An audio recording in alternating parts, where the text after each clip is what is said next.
Семейните констелации са метод, който е интензивен, краткосрочен и не се предполага по една определена тема да се прави повече от една констелация.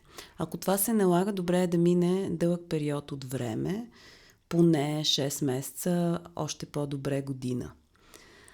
Ако темите са различни, т.е. човек е поставил тема за взаимоотношенията си, да речем, с партньор и има някакъв друг казус, който би искал да разгледа, също е добре да мине време от предишната, за да се даде възможност цялата тая работа да бъде интегрирана, така че поне няколко месеца.